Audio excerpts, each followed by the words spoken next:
अगर पत्नी है तो दुनिया में सब कुछ है। राजा की तरह जीने और आज दुनिया में अपना सिर ऊंचा रखने के लिए अपनी पत्नी का शुक्रिया कीजिए। आपकी सुविधा असुविधा आपके बिना कारण के क्रोध को संभालती है, तुम्हारे सुख से सुखी है और तुम्हारे दुख से दुखी है। आप रविवार को देर से बिस्तर पर रहते हैं, लेकिन इसका कोई रविवार या त्योहार नहीं होता है। चाय लाओ, पानी लाओ, खाना लाओ, ये ऐसा है और वो वैसा है, कब अकल आएगी तुम्हें, ऐसे ताने मारते हैं। उसके पास बुद्धि है और केवल उसी की वजह से तो आप जीवित हैं, वरना दुनिया में आपको कोई भी नहीं पूछेगा। अब जरा इस स्थिति को सिर्फ कल्पना करें। एक दिन पत्नी अचानक रात को गुजर जाती है। घर में रोने की आवाज आ रही है। पत्नी का अंतिम दर्शन चल रहा था।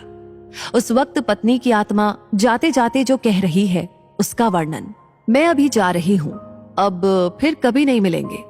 तो मैं जा रही हूं, जिस दिन शादी के फेरे लिए थे उस वक्त साथ साथ जिएंगे, ऐसा वचन दिया था, पर अचानक अकेले जाना पड़ेगा ये मुझको नहीं पता था।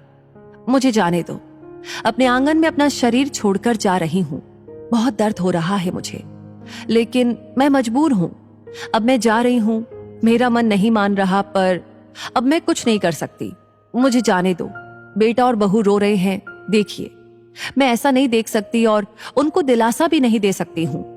पोता बा बा कर रहा है, उसे शांत करो। बिल्कुल ध्यान नहीं दे रहे हैं। हाँ, और आप भी मन मजबूत रखना और बिल्कुल ढीले ना हो। मुझे जाने दीजिए। अभी बेटी ससुराल से आएगी और मेरा मृत शरीर देखकर बहुत रोएगी, तब उसे संभालना और शांत करना। और आप भी बिल्कुल नहीं रोना। मुझे जाने दो, क्योंकि जिसका जन्म हुआ है उसकी मृत्यु निश्चित है। जो भी इस दुनिया में आया है वो यहां से ऊपर गया है। धीरे धीरे मुझे भूल जाना, मुझे बहुत याद नहीं करना और इस जीवन में फिर से काम में डूब जाना। अब मेरे बिना जीवन जीने की आदत जल्दी से डाल लेना। मुझे जाने दो। आपने इस जीवन में मेरा कहा कभी नहीं माना है। अब जिद छोड़कर व्यवहार में विनम्र रहना।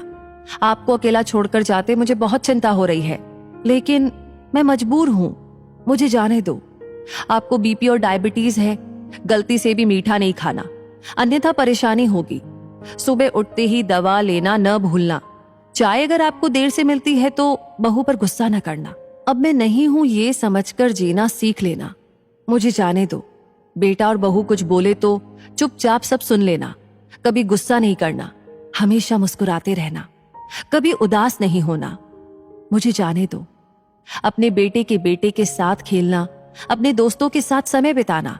अब थोड़ा धार्मिक जीवन जिए ताकि जीवन को संयमित किया जा सके। अगर मेरी याद आए तो चुपचाप रो लेना, लेकिन कभी कमजोर नहीं होना। मुझे जाने दो।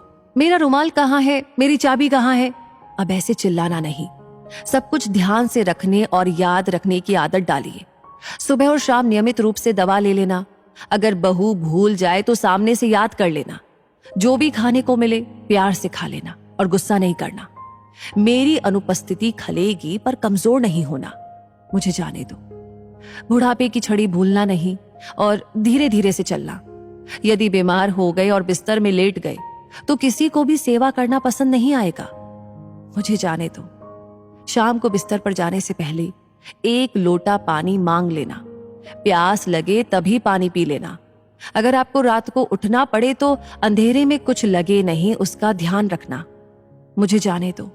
शादी के बाद हम बहुत प्यार से साथ रहे, परिवार में फूल जैसे बच्चे दिए। अब उस फूलों की सुगंध मुझे नहीं मिलेगी। मुझे जाने दो। उठो, सुबह हो गई। अब ऐसा कोई नहीं कहेगा। अब अपने आप उठने की आदत डाल लेना। किसी की प्रतीक्षा नहीं करना। मुझे जाने दो। और हाँ, एक बात तुमसे छिपाई है, मुझे माफ कर देना। आपको बिना बताए बाजू की पोस्ट ऑफिस में बचत खाता खुलवाकर 14 लाख रुपए जमा किए हैं। मेरी दादी ने सिखाया था, 1-1 रुपया जमा करके कोने में रख दिया।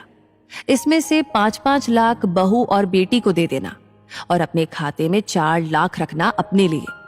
मुझे जाने दो। भगवान की भक्ति और पूजा करना भूलना नहीं। अब फिर कभी नहीं मिलेंगे। मुझसे कोई भी गलती हुई हो तो मुझे माफ कर देना।